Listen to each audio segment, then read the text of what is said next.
probably your best bet when it comes to moving on from toxic relationships. As the name suggests, it's all about not contacting your ex. This includes no phone calls, no text messages, no stalking them on social media, no reminiscing at mementos and old photos, as well as no accidentally bumping into them. It is such a foundational step and probably one of the hardest steps when it comes to recovery from toxic relationships. By the end of this video, you'll have understood why you need to maintain no contact away from your toxic partner.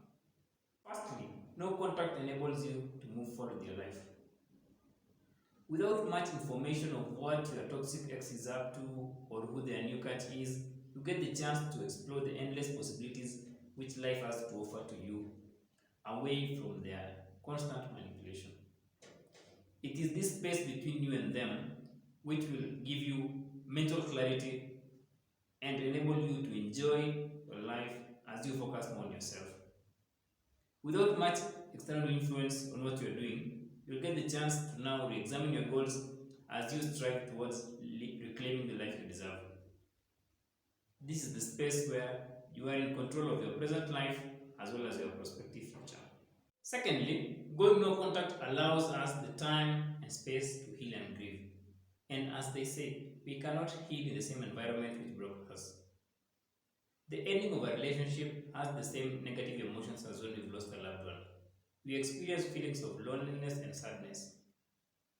Grieving is just a natural process which allows the brain to adjust to this new reality. When we make room for grief, it means that we are both okay with these negative emotions, and then we are also coming to terms with what's happened. And this creates a newly found sense of peace and relief in our lives. Thirdly, no contact prevents you from demeaning yourself. One of the most common things we do after leaving a toxic relationship is constantly checking up on our exes to see if they've changed or as we seek closure. We mostly do this when we've been discarded or ghosted, and we just want answers so that we can move on, which is not possible to get from a manipulative person.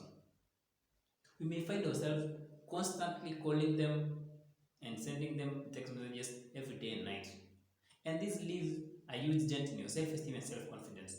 The more we do this, the more we plunge ourselves in more feelings of despair and regret, which is not a great thing for your healing journey. In short, no contact will save you from the embarrassment which comes about when you act with your tainted emotions instead of thinking rationally. Lastly, no contact prevents you from repeating the same cycle. We are most vulnerable after leaving a toxic relationship as we feel so lonely and we feel that we can't stand being alone. It's at this moment where we are being drawn to go back to our exes as we remember the grooming stage of the relationship where everything was a bed of roses. It's also good to know that we are still trauma bonded, which is that feeling of being hooked and addicted to our toxic partners. And as Shaida Rabi notes in her book, Becoming the Narcissist Nightmare, low contact or no contact is very essential so that it can wean off the oxytocin bond, which comes with a craving to reconnect with your toxic partner. In all, the two main aspects of the no contact rule are time and space, which gives you the opportunity to focus more on yourself instead of focusing on them. As we all know, we are creatures of habit, and the more days you add to your no contact calendar, the more steps towards mastering it. By mastering no contact, you will be preparing yourself for the ultimate triumph as you work towards healing from toxic relationships. It is just by the beginning of your journey of self-discovery as you work towards reclaiming the life you deserve.